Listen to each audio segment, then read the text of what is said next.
celui qui n'est pas combattu quand il fait l'œuvre de Dieu n'est pas dans la vraie foi. Celui qui sera aimé par tous n'est pas dans la vraie foi. Celui qui est dans la vraie foi va subir la résistance du monde, la résistance de Satan, la résistance de la chair, parce que tu veux soumettre ta chair. Toutefois que tu fais quelque chose pour Dieu, si tu ne sens pas le combat là, c'est que tu le fais pour la chair, pour le monde, puisque tu es en connivence avec le monde. Le monde ne pourra pas te presser. On est pressé parce qu'on veut résister. Il y a combat quand il y a résistance. S'il n'y a pas résistance, il n'y a pas combat. Vous-même, vous voyez, vous avez vu un jour un match de catch, un match de judo, un match de boxe. Dès que la personne ne peut plus résister, on sonne. Il n'y a plus de combat. Si il n'y a pas résistance dans ce que tu fais, c'est que tu es dans l'autre camp. Tu n'as pas la foi. Le jeûne est une prière, comme nous l'avions défini dernièrement. Jeûner, c'est prier sans parler. Amen. Nous l'avions dit la dernière fois. Jeûner, c'est prier sans parler. Donc, quand tu jeûnes, pour ceux qui travaillent par exemple, tu n'auras pas forcément le temps de prier parce que tu es en train de travailler. Tu n'auras pas forcément le temps de prier. Sache que le fait de se priver de la nourriture, c'est une prière. Voilà pourquoi on fait la distinction entre le jeûne et la prière. Et souvent on dit jeûne et prière et conjonction de coordination. Ça veut dire que les deux choses peuvent aller ensemble. Alléluia. Et les deux choses sont aussi séparées. Amen.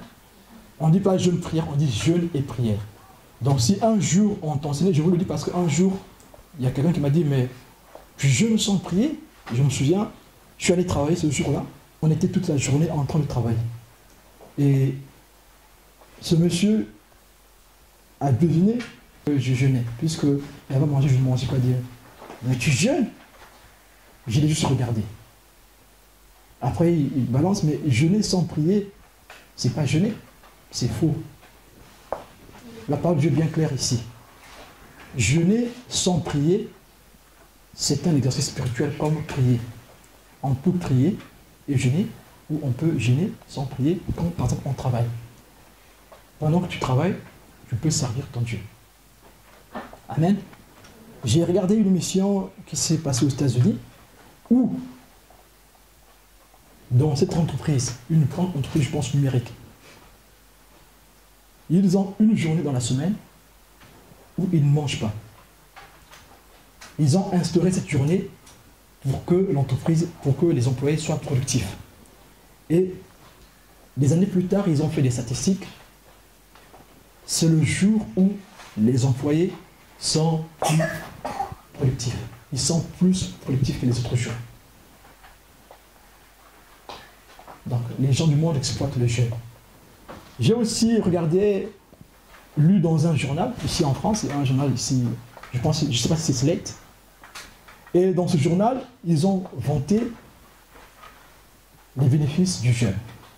J'ai aussi lu un journal où ils ont dit que jeûner pendant 3 jours permet de purifier le sang, et surtout pour ceux qui ont des maladies de longue durée, comme le diabète ou le cancer.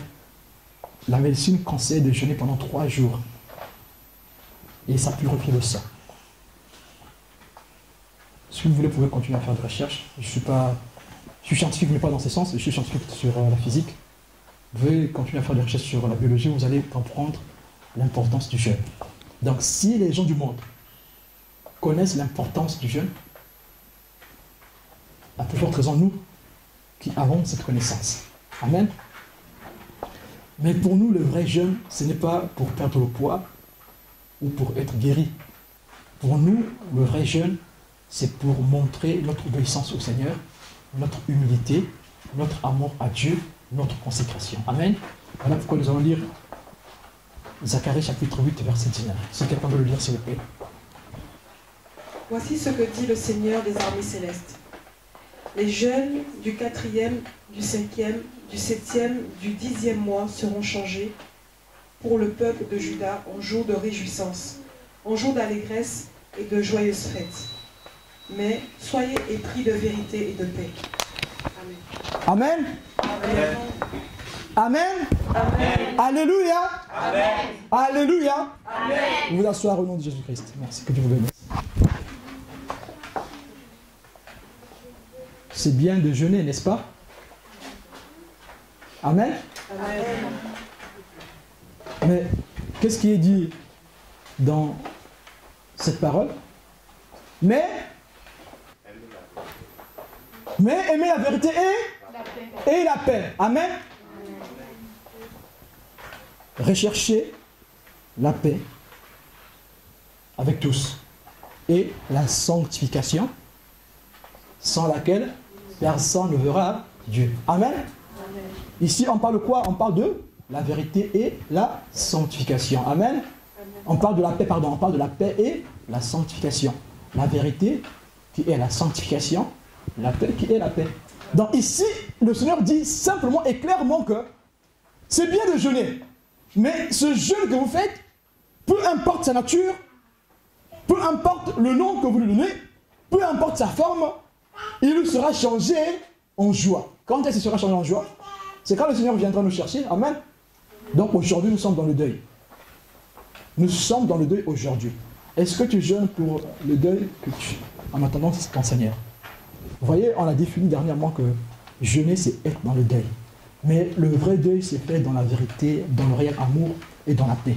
Vous vous souvenez, on a aussi dit que quand on jeûne pour propager la paix. On veut jeûner pour propager la paix. Comment tu peux jeûner pour propager la haine? Le vrai jeûne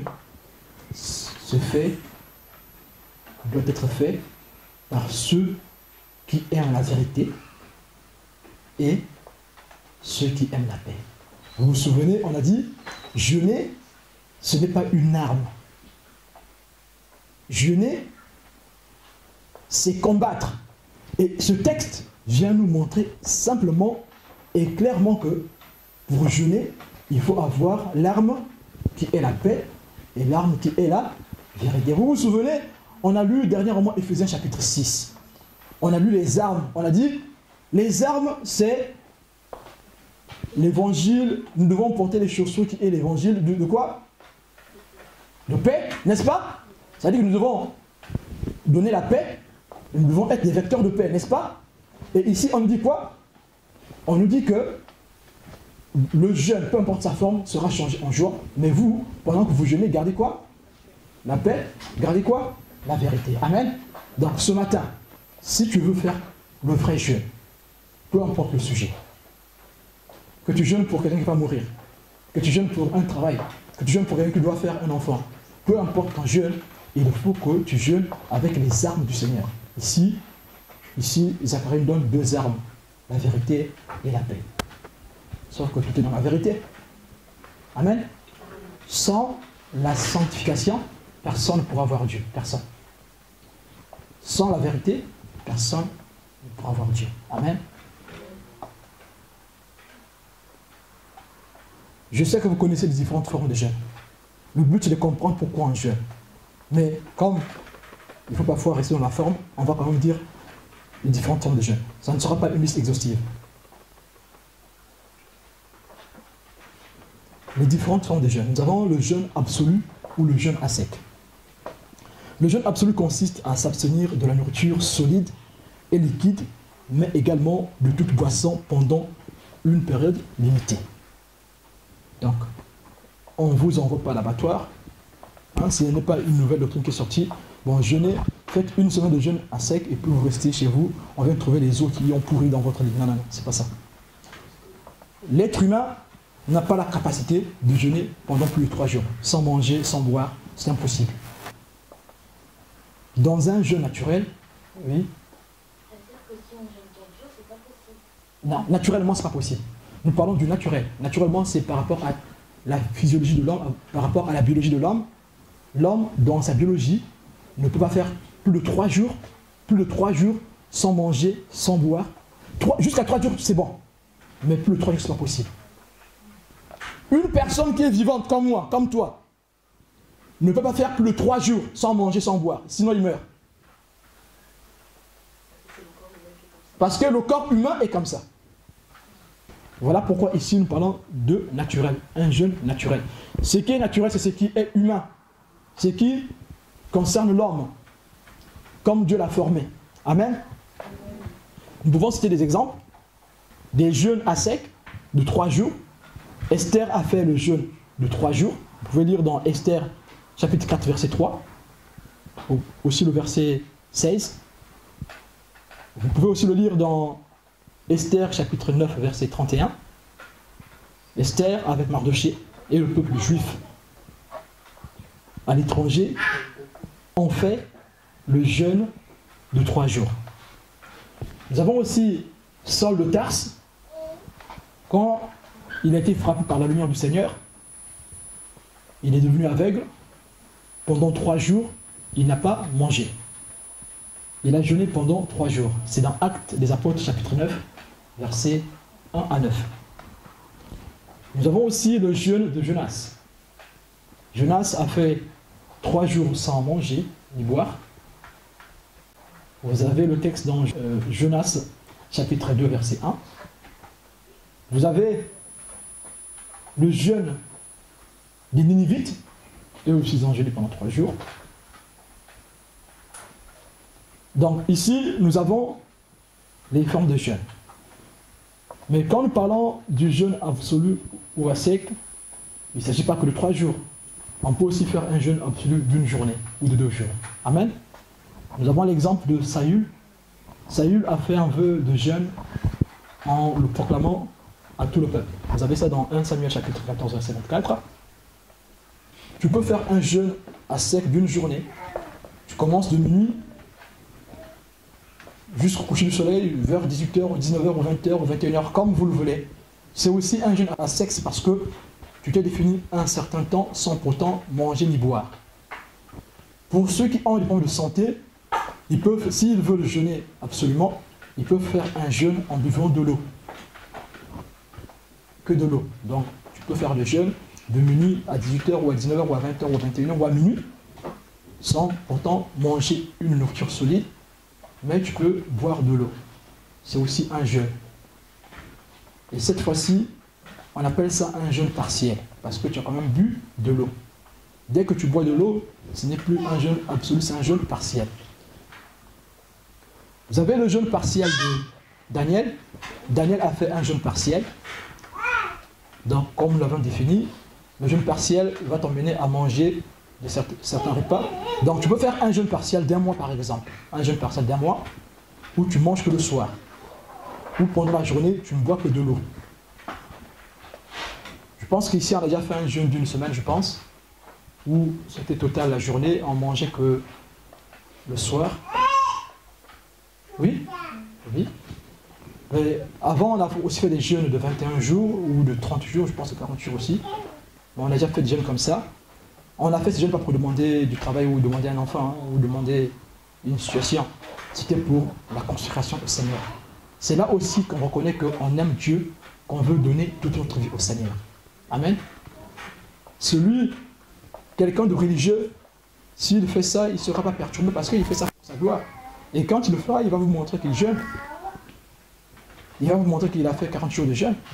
Pourquoi? C'est parce que il ne pourra pas sentir le combat dans ce qu'il fait, puisqu'il reçoit déjà son salaire. Il vous montre que lui aussi jeûne, celui qui prie beaucoup. Du coup, il n'aura pas de difficulté à le faire. Dites-moi, quand vous bossez, quand vous travaillez, vous n'êtes pas récompensé, même quand la faiblesse commence à vous attaquer, hein, la fatigue. Vous n'êtes pas récompensé par le fait que vous aurez le salaire. Ah, les philosophes l'ont dit, hein, le salaire est une motivation. Hein. Il y a plusieurs philosophes qui ont dit ça sur le travail, hein, quand ils ont défini le travail. Même chose pour le jeûne. Celui qui jeûne pour lui-même, il ne sera pas combattu, puisqu'il a une motivation. C'est la gloire qui veut tirer des hommes. Tu veux payer, dans le ciel tu n'auras rien. Mais celui qui a pris la décision de jeûner pour vraiment se consacrer à Dieu. N'oubliez pas que nous avons dit, le vrai jeûne c'est la foi. Hein? On ne peut pas avoir la vérité et la paix s'il n'y a pas la foi. Ce n'est pas possible. Personne ne pourra détenir la vérité et la paix s'il n'a pas la foi. Personne. Dieu ne connaît pas ceux qui n'ont pas la foi. Dieu ne connaît pas ceux qui n'ont pas la foi. Donc tu peux jeûner 40 jours, 50 jours, tu peux faire 3 jours à sec. Si tu n'as pas la foi, quand vous faites le jeûne à 3 jours, vous aurez plus de pression le 3e jour. C'est là que c'est bon. Toutefois que tu fais quelque chose pour Dieu, quand ça commence à être dur, c'est que c'est bon. C'est là qu'il faut aller jusqu'au bout. Mais là, si tu arrêtes, c'est là que tu perds toute la bénédiction. On a vu, Saül a perdu la royauté. Parce que Saül n'a pas pu attendre 7 jours pour que le prophète Samuel vienne bénir le sacrifice. Il s'est précipité. Saül est tombé quelques minutes avant que Samuel n'arrive. Samuel a pleuré, il dit. Il fallait juste attendre. Tu as perdu ta royauté juste pour quelques secondes. Amen. Donc nous avons parlé du jeûne absolu ou à sec, de 3 jours. On a pris l'exemple du Christ, de Jonas, on a pris l'exemple d'Esther, nous avons parlé du jeûne partiel, nous avons pris l'exemple de Daniel. Maintenant, revenons sur l'exemple du jeûne surnaturel. Nous avons parlé de Moïse. Moïse a jeûné pendant 40 jours et 40 nuits. Le Christ aussi a jeûné pendant 40 jours et 40 nuits. Moïse a jeûné pendant 40 jours et 40 nuits. Et quand vous lisez l'histoire de Moïse dans ce jeûne, dans Exode 33, verset 12 à 23, et dans Exode 34, verset 28, vous allez voir que Moïse était couvert de la nuée. Amen. Amen. Moïse était dans une grotte. Dites-moi, est-ce que quelqu'un qui est couvert de nuée? La nuée, c'est la présence de Dieu. Amen. Vous pensez que quelqu'un qui est couvert de la nuée aura faim? Non, il n'aura pas faim. Parce que là, il est en esprit. Il est dans l'esprit. Il ne peut pas avoir faim. Donc ici, le jeûne de Moïse est un jeûne surnaturel. À ne pas copier. Tellement que tu comprends bien la Bible, tu vas lire la Bible et dire, alléluia, je vais faire le jeûne de 40 jours comme Jésus. Comme Moïse. Ou comme Élie. Mais le jeûne de 40 jours sans manger, sans boire, c'était un jeûne surnaturel. Vous lisez dans les textes, Moïse a reçu le soutien du Seigneur, le soutien du Dieu créateur qui l'a couvert du nuée. Dieu dit à Moïse, tu ne me verras pas de face, sinon tu mourras. Tu me verras de dos. Amen. Amen. Je suis désolé, moi je ne vois plus Dieu du dos. Si vous voyez encore Dieu du dos, c'est votre problème. Moi j'ai vu Dieu face à face, le Christ. Amen. L'image du Dieu vivant. Alléluia. Eux, ils n'avaient pas la chance de voir Dieu face à face. Philippe posa la question à Jésus, montre-nous le Père, et moi ça me suffit. J'aurai tout. Si je vois le Père, c'est fini. Il y aura une grosse voiture, une grosse maison, il y aura 7 enfants, 8 enfants, tranquille. Montre-moi le Père et ça me suffit. Nous, aujourd'hui, là, lui, il a fait un jeûne de 40 jours. Il n'avait pas vu Dieu face à face. Toi et moi, nous voyons Dieu face à face, par le Fils. Mais nous, on n'arrive pas à faire le jeûne de 40 jours. Alors, si nous acceptons une réelle consécration, nous verrons Dieu face à face. Celui qui m'a vu a vu le Père. Comment tu me dis encore montre-nous le Père? Tu n'as pas compris, Philippe. Moïse a passé ce temps sans manger. 40 jours. Nous avons aussi l'exemple d'Élie. Élie a mangé 2 repas surnaturels. Avant que Élie passe 40 jours sans manger, il a mangé 2 repas surnaturels. Préparés par qui? Par la cuisine du roi des rois. Alléluia. Du Seigneur des seigneurs. Dites-moi un peu, quand Dieu cuisine, franchement, vous mettez le cube. Hein. Le cube, c'est chimique. Hein. C'est pourri, le cube. Hein? Votre oignon que vous prenez là, il y a des éléments chimiques dedans. On a pompé des engrais. Mais là, c'est la nourriture qui vient du ciel. La nourriture du cuisinier le plus puissant, le plus excellent du monde. S'il y avait des concours, il dit de toute façon, on ne peut pas lui faire des concours. C'est lui-même le concours. Mais quand tu manges cette nourriture, déjà c'était très bon. Et là, je suis certain, c'était très bon. Amen. Donc, Élie pouvait faire 40 jours sans manger parce qu'il a mangé la nourriture cuisinée par le Dieu créateur. Amen. Vous avez cela dans 1 Roi chapitre 19. Il a fait 40 nuits sans manger. Ça, c'est un jeûne surnaturel. À ne pas copier. Le Seigneur nous montre ces formes de jeûne pour nous inciter dans la consécration. Après, si tu fais un jeûne de 10h à midi, je n'appelle pas ça jeûne, je suis désolé de le dire, mais c'est la vérité. Si tu jeûnes de 10h à midi, ce n'est pas le vrai jeûne. Dites-moi, tu as fait quel sacrifice? Quand tu te prives du petit... Non, en fait, tu as mangé le petit-déj le matin et tu as sauté le repas de midi. Tu as jeûné. Tu te moques de quelqu'un ou... Je ne comprends pas là. Ça, c'est pas un jeûne. On ne se moque pas de Dieu. Tout ce qu'un homme aura sémé, il le moissonnera. Si tu fais un jeûne de 10h à midi, tu te moques de Dieu. Mais on ne se moque pas de Dieu. Tout ce qu'un homme aura sémé, il le moissonnera. Ne fais pas ça. Si tu veux jeûner, prends un temps conséquent pour montrer à Dieu le sacrifice. Tout sacrifice doit... Quand tu fais un sacrifice, il faut que tu sentes vraiment le prix. Il faut que tu sentes le poids du sacrifice. Le Christ a senti le poids du sacrifice quand il s'est donné à la croix. Il a crié, Père, Père, pourquoi m'as-tu abandonné? C'était le poids de notre péché. Amen.